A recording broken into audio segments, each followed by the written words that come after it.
Halo Sobat AdSense, salam pintar.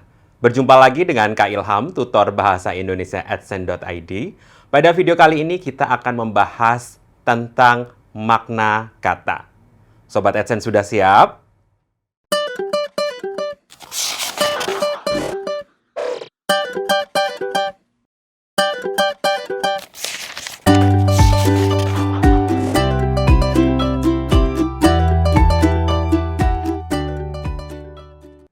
Ya, pada video sebelumnya kita sudah membahas tentang makna kata ya. Makna kata di bagian berdasarkan gejala kebahasaannya sampai dengan homograf.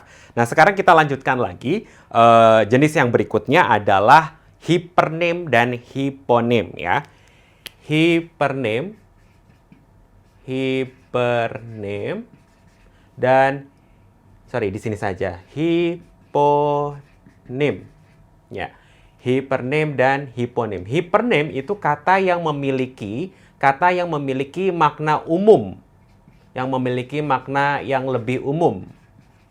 Ya, kalau hiponem kata yang memiliki makna yang lebih khusus, ya, makna khusus. Nah, contohnya apa? Contohnya misalkan kata bunga, misalkan ya, kata bunga. Bunga itu kan bagian dari tanaman ya, bagian dari tanaman. Nah, bunga ada mawar, ada melati, ya, ada anggrek, ada kamboja. Nah, ini kan bunga itu arti katanya lebih umum ya daripada ini. Ini artinya lebih khusus. Nah, kalau ini hipernem, dan ini adalah hiponem ya. Ini adalah hiponem. Dan ini adalah hipernem. Ya, hipernem. Kalau misalkan contoh dalam satu kalimat gitu ya. Contoh dalam satu kalimat misalkan di tamanku ada berbagai jenis bunga. Ya, yakni mawar, melati, anggrek, dan kamboja, misalkan ya. Dan kamboja. Nah, di dalam kalimat ini ternyata ada hubungan kata yang hipernem dan yang hiponem. Nah, bisa jadi nanti juga dalam soal-soal UTBK atau soal-soal seleksi mandiri dalam bahasa Indonesia muncul soal-soal yang seperti ini. Hubungan hipernem dan hiponem dalam satu kalimat begitu. Nah, kemudian jenis yang berikutnya, makna dari jenis yang berikutnya adalah berdasarkan konteks di dalam kalimat, ya. Oke.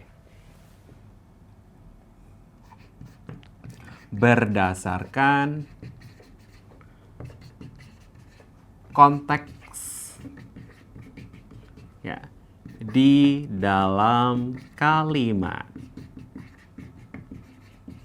Ya. Atau yang kita sebut dengan makna kontekstual ya. Makna berdasarkan konteks di dalam kalimatnya ya. Contohnya misalnya contoh kaki, kata kaki.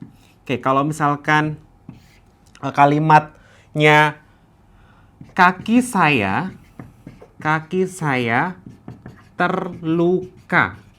Kaki saya terluka. Nah, kaki di sini berarti bagian dari tubuh ya. Bagian dari tubuh. Nah, kalau misalkan kalimatnya ini di bawah kaki meja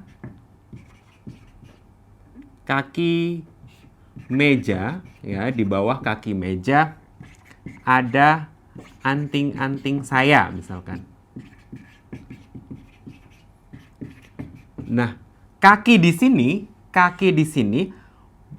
artinya bukan bagian dari tubuh ya, tetapi kaki di sini berarti bagian bawah meja, begitu ya. Nah, kata kaki di sini bisa bermakna lain ketika di dalam kalimatnya konteksnya juga lain, begitu ya.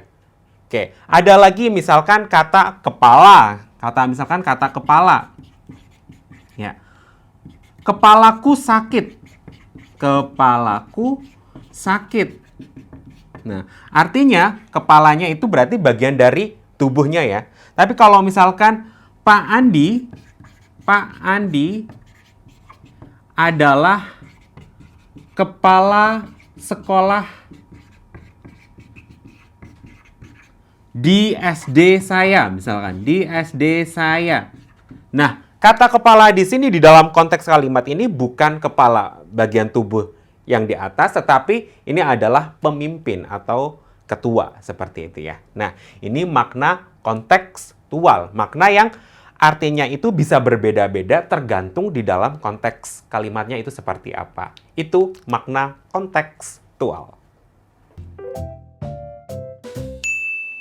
Ya, berikutnya kita membahas sinonim ya. Sinonim. Pasti semua sudah tahu apa itu sinonim. Ya. Sinonim itu adalah dua kata yang memiliki arti yang sama. Oke, arti yang sama. Oke. Contohnya misalkan tadi ada kata bisa. Bisa berarti sama dengan dapat. Oke. Untuk itu bisa berarti buat. Nanti juga bisa berarti bagi. Guna juga bisa ya. Untuk, kata untuk. Ada lagi misalkan ada kata akselerasi. Kata akselerasi ini seperti istilah ya. Nah, ini bisa punya arti yang sama dengan percepatan. Nah, ada lagi apa? Ada lagi yang lain. Misalnya wahana. Wahana itu sama seperti sarana. Wahana, sarana. Kemudian pintar. Ada pandai. Kemudian lagi ada misalkan kata istilah misalkan evokasi itu sama dengan penggugah rasa. Contoh lagi misalkan sindiran. Sindiran sama seperti insinuasi. Ya, ini istilah ya, istilah yang mempunyai arti yang sama, sindiran, insinuasi. Kemudian yang lain lagi misalkan warta. Ya, warta sama dengan apa? Berita, ya. Kemudian ada lagi tendensi. Tendensi apa ya tendensi ya? Tendensi itu kecenderungan ya, kecenderungan itu tendensi. Kemudian lagi sanggahan. Sanggahan itu nanti bisa seperti penolakan, seperti itu. Nah, ini contoh dari sinonim ya, sinonim. Kemudian kita akan membahas tentang antonim ya. Antonim. Antonim itu adalah dua kata yang memiliki arti yang berlawanan ya. Dua kata yang memiliki arti yang berlawanan. Ya, oke. Antonim ini juga dibagi menjadi 3 jenis lagi ya. Ada yang pertama itu antonim kembar. ya. Antonim kembar. Antonim yang terbatas kata-katanya. Misalkan contohnya itu putra. Ya, putra ya berarti lawannya langsung putri. Jantan lawannya betina. Nah, ini contoh dari antonim kembar. Biasanya berupa kata benda ya, kata benda atau nanti ada kata kerja juga. Itu antonim kembar. Kemudian yang kedua ada antonim bertingkat. Ya, jadi ada gradasinya, ada tingkatannya ya. Misalkan panas. Lawan kata panas kan bisa sedang-sedang saja, bisa nggak terlalu panas gitu ya. Ada gradasinya, ada tingkatannya. Nah, ini antonim bertingkat. Nah, panas itu berarti nanti antonimnya adalah dingin. Panas, dingin. Tapi di tengah-tengahnya sebenarnya kan ada gitu kan. Kemudian berat. Berat itu bisa ringan. Berat, ringan. Tapi di tengah-tengahnya kan ada juga ya, mungkin nggak terlalu berat, sedang-sedang saja, atau misalkan agak berat gitu ya. Nah, ini bertingkat. Ada lagi misalkan panjang, pendek. Panjang, pendek. Nah, ini sebenarnya juga ada tingkatannya gitu ya. Nggak terlalu panjang, sedang-sedang saja, agak panjang, agak pendek, lumayan pendek, seperti itu. Ini contoh antonim bertingkat. Kemudian ada lagi antonim kebalikan ya. Antonim kebalikan. Ya, jadi antonimnya langsung berlawanan gitu ya, langsung berlawanan. Oke, contohnya misalkan tambun. Tambun ya, tambun itu gemuk. Gemuk lawannya apa ya? Gemuk lawannya kurus ya. Kemudian misalkan merana. Merana itu sakit. Nah, merana itu kebalikannya sehat. Ada lagi misalkan prolog. Prolog. Nah, prolog itu pembuka. Lawannya adalah penutup. Penutup apa ya namanya ya? Penutup itu namanya adalah epilog. Ya, namanya epilog. Kemudian ada lagi misalkan pasca. Pasca bla bla bla. Nanti dibalik jadi pra ya. Ada pasca, ada pra ya. Kemudian ada anti. Anti nanti lawannya dengan pro. Ya, ini antonim kebalikan. Ya, kita langsung ke latihan ya. Oke, ini latihan sinonim yang pertama. Oke, yang pertama adalah strata ya. Strata. Strata apa ya? Ada strata misalkan S1, S2, S3 atau SD, SMP, SMA. Itu apa ya? Strata ya. Ya, strata itu tingkatan ya. Tingkatan. Strata itu tingkatan. Kemudian kalau stagnasi, stagnasi apa? Stagnasi. Stagnan ya. Stagnasi itu stagnan ya. Stagnan apa ya? Bisa juga ini kemacetan ya. Stagnasi itu kemacetan. Nah, kemudian seremoni. Ya, seremoni pasti sering mendengar ya, seremoni itu apa? Ya, seremoni itu upacara. Upacara. Oke. Intuisi. Intuisi itu yang biasanya di dalam hati ya, di dalam hati. Apa ya? Kalau intuisi itu ya, intuisi itu bisikan